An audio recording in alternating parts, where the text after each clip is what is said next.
সুপ্রিয় দর্শক, আসসালামু আলাইকুম। আপনাদের সবাইকে স্বাগত জানাচ্ছি। এখনকার আলোচনা আপনাদের সঙ্গে আছি আমি সিরাজুল ইসলাম। দর্শক, গতকাল মার্কিন প্রেসিডেন্ট ডোনাল্ড ট্রাম্প তার মন্ত্রিসভা সদস্যদের সাথে ক্যাম্প ডেভিডে বৈঠক করেছেন। তারপরে সিদ্ধান্ত নিয়েছে ইরানের বিরুদ্ধে ভয়াবহ হামলা চালানো হবে। এই সিদ্ধান্ত একদম চূড়ান্ত হয়নি, বাট ইসরায়েল এবং আমেরিকা চলতি সপ্তাহের শেষের দিকে অর্থাৎ আজকের ভেতরেই ইরানের বিরুদ্ধে হামলা শুরু করতে পারে আমেরিকা এবং ইসরায়েল।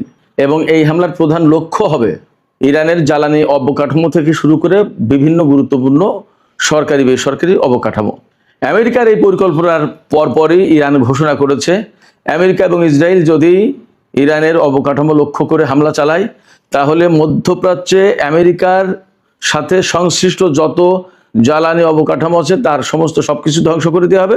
একই সাথে ইসরায়েলের জ্বালানি অবকাঠামো ধ্বংস করা হবে। এই ব্যাপারে ইরান পরিষ্কার করে একটা তালিকা দিয়েছে। সুপ্রিয় দর্শক, এখনকার এই আলোচনায় এর সাথে আরো বেশ কিছু গুরুত্বপূর্ণ বিষয় আছে, যে বিষয়গুলো নিয়ে আমি বিস্তারিত আলোচনা করার চেষ্টা করব। আশা করি আলোচনা ভালো লাগবে এবং আপনারা সবাই শেষ পর্যন্ত সঙ্গেই থাকবেন। আর আলোচনা যদি ভালো লাগে তাহলে লাইক, কমেন্ট, শেয়ার করবেন এবং চ্যানেলটি সাবস্ক্রাইব করে সাথেই থাকবেন। দর্শক, চলুন বিস্তারিত আলোচনা করি। একেবারে প্রথমেই ক্যাম্প ডেভিডের প্রসঙ্গটা আমি আনতে চাই, কারণ গত রাতের ভিডিওতে আমরা ক্যাম্প ডেভিড নিয়ে কিন্তু আলোচনা করেছিলাম। সেখানে বলেছিলাম ক্যাম্প ডেভিডে মার্কিন প্রেসিডেন্ট ডোনাল্ড ট্রাম্প তার মন্ত্রিসভার সদস্যদের সাথে বৈঠক করেছেন এবং সেই বৈঠকে কি সিদ্ধান্ত হয়েছে তা কিন্তু আমরা তখন জানাতে পারিনি। আমরা এই বিষয়ে বিস্তারিত জানার পরপরই আপনাদেরকে জানাচ্ছি যে আমেরিকা এবং ইসরায়েল সম্মিলিতভাবে ইরানের উপরে ভয়াবহ হামলা চালাতে যাচ্ছে। এই ব্যাপারে মোটামুটি নীতিগত সিদ্ধান্ত হয়েছে, কিন্তু কখন বা কবে এই হামলাটা শুরু করবে এই ব্যাপারে একদম পরিষ্কার সিদ্ধান্ত ঘোষণা করা হয়নি, এটা জানা যায়নি। তবে হামলা যে হবে এটা মোটামুটি নিশ্চিত। মার্কিন সিবিএস নিউজ টেলিভিশন চ্যানেল তাদের ওয়েবসাইটে এই খবর দিয়েছে যে আমেরিকা এবং ইসরায়েল ইরানের বিরুদ্ধে বড় ধরনের অভিযান চালাতে যাচ্ছে এবং মার্কিন সেন্টকম, যেটা মধ্যপ্রাচ্য অঞ্চলে কাজ করে, তারা মোটামুটি 2 সপ্তাহের একটা অভিযান পরিচালনা করবে বলে সেইভাবে প্রস্তুতি নিয়েছে বা নিচ্ছে। আমরা গত রাতে যে তথ্য দিয়েছিলাম সেই তথ্য একেবারেই সঠিক ছিল এবং তার ফলো আপ হচ্ছে ইসরায়েল এবং আমেরিকা সম্মিলিতভাবে যৌথভাবে ইরানের বিরুদ্ধে হামলা চালাতে যাচ্ছে। এবং হামলার প্রধান লক্ষ্যবস্তুগুলো কি হবে? ইরানের বিভিন্ন জ্বালানি অবকাঠামো, তার মানে তেল ক্ষেত্র, গ্যাস ক্ষেত্র, তেলের রিফাইনারি, তারপরে তেলের যে সমস্ত ডিপো, এই সমস্ত, আর বিভিন্ন রকমের সেতু, culvert, rail station, rail line, এগুলো হামলা লক্ষ্যবস্তু। শুধু তাই না, মার্কিন প্রেসিডেন্ট ডোনাল্ড ট্রাম্প বলেছেন, সিএনএনে দেখলাম, সিএনএন এই খবর দিয়েছে, একেবারে আমেরিকান চ্যানেল এগুলো সব, Wall Street journal, CBS news, CNN, এই সমস্ত চ্যানেলে বলা হচ্ছে ডোনাল্ড ট্রাম্প বলেছেন যে আমি শুধু জিততে চাই, অর্থাৎ ইরানের বিরুদ্ধে যে কোনোভাবে হোক জিততে হবে, আমেরিকাকে জিতানোর ব্যবস্থা করছে ডোনাল্ড ট্রাম্প, সেই মানসিকতা পোষণ করছে। তার মানে অ্যাট এনি কস্ট তাকে জিততে হবে। তাতে ইরানের কত বেসামরিক মানুষ মারা গেল, কি সামরিক লোকজন মারা গেল, কি বেসরকারি বা সরকারি অবকাঠামো ধ্বংস হলো, জ্বালানি স্থাপনা ধ্বংস হলো, রেল লাইন ধ্বংস হলো, সেতু ধ্বংস হলো কি না, এ নিয়ে তার কোনো মাথা ব্যথা নেই, এটা কোনো বিষয় না।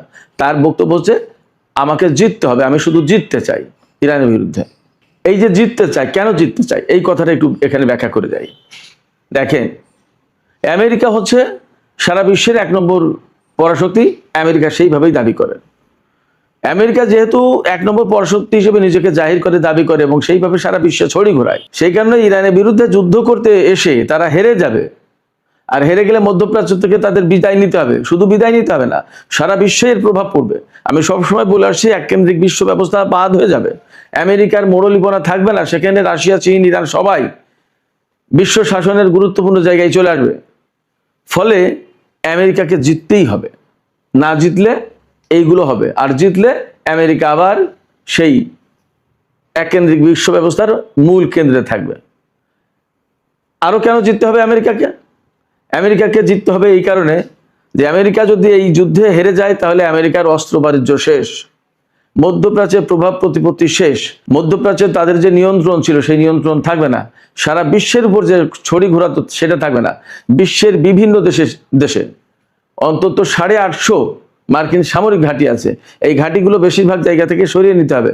দেশে দেশে তাদের বিরুদ্ধে বিক্ষোভ আন্দোলন শুরু হবে। এই সমস্তগুলো টিকিয়ে রাখার জন্য আমেরিকাকে জিততে হবে। যদি না জিততে পারে তাহলে এই যে যা বললাম এতক্ষণ সমস্ত সবকিছু শেষ হয়ে যাবে। আমেরিকার অস্ত্র বাজার যদি ধ্বংস হয়ে যায়, অস্ত্র বাজারে যদি ধস নামে তাহলে আমেরিকার অর্থনীতি টিকবে না। আমেরিকার অর্থনীতির বড় ক্ষেত্র হচ্ছে এই অস্ত্র বাজার। আপনারা চিন্তা করতে পারেন $1.5 ট্রিলিয়ন এবার সামরিক বাজেট। তো সামরিক বাজেট যদি $1.5 ট্রিলিয়ন হয় তাহলে তার অস্ত্র ব্যবসা কি পরিমাণে? একাই আমেরিকা যে অস্ত্র ব্যবসা করে সারা বিশ্বের বাকি সব দেশ মিলেও তা করে না। পরিস্থিতি এমন। সেই জায়গায় আমেরিকা যদি ইরানের সাথে হেরে যায়, যে ইরান আজ 47 বছর ধরে আমেরিকার নিষেধাজ্ঞার আওতায় রয়েছে, সেই ইরান যদি জিতে যায় তাহলে আমেরিকার মান সম্মান থাকবে না, আমেরিকার সারা বিশ্বে কোনো প্রভাব প্রতিপত্তি কিচ্ছু থাকবে না। এই জন্য ডোনাল্ড ট্রাম্প বলছেন আমি শুধু জিততে চাই। এছাড়া আরেকটা কারণ আছে। তিনি তো সবসময় বলেন মেক আমেরিকা গ্রেট এগেন, মাগা আন্দোলন যেটা, এই মাগা আন্দোলনের প্রধান পৃষ্ঠপোষক এবং মূল তত্ত্ববিত্ত এই ডোনাল্ড ট্রাম্প। এই ডোনাল্ড ট্রাম্প যখন আমেরিকাকেই মহান দেখতে চায়, বাকিরা সব নিচু, এরাই শ্রেষ্ঠ, যখন এই রকম মানসিকতা পোষণ করে তখন তার সামনে বিজয় ছাড়া তো কোনো কথা নেই। তিনি এই স্লোগান দিয়ে আমেরিকার প্রেসিডেন্ট হয়েছেন। এখন যদি হেরে যান তাহলে তো লোকজনের প্রশ্ন তুলবেন যে আপনি আমেরিকাকে গ্রেট করবেন কিভাবে? আমেরিকা তো ইরানের মতো দেশের কাছে হেরে গেল। এই জায়গা থেকে তিনি মহা বিপদে। এই বিপদ এমন একটা বিপদ যে না তিনি সামনে আগাতে পারছেন, না তিনি ইরানকে হারাতে পারছেন, না তিনি যুদ্ধ থেকে বেরিয়ে যেতে পারছেন, না কূটনৈতিক কোনো সমাধান আছে। যেটা করতে যাচ্ছেন সেখানে জড়িয়ে যাচ্ছে, সেখানে আটকে যাচ্ছে। হরমুজ প্রণালীতে ব্লকেট করেছে ইরান, এমন ভাবে আটকে দিয়েছে যে তেলই বের হতে পারবে না। যুদ্ধ করতে এসেছে ইরান, এমন ভাবে তাদের বিরুদ্ধে প্রতিরোধ গড়ে তুলেছে যে তাদের ঘাঁটি মাটি নিয়ে এখন টানাটানি। মধ্যপ্রাচ্যের সমস্ত ঘাঁটি, আমেরিকার ঘাঁটি সব মোটামুটি প্রায় শেষ।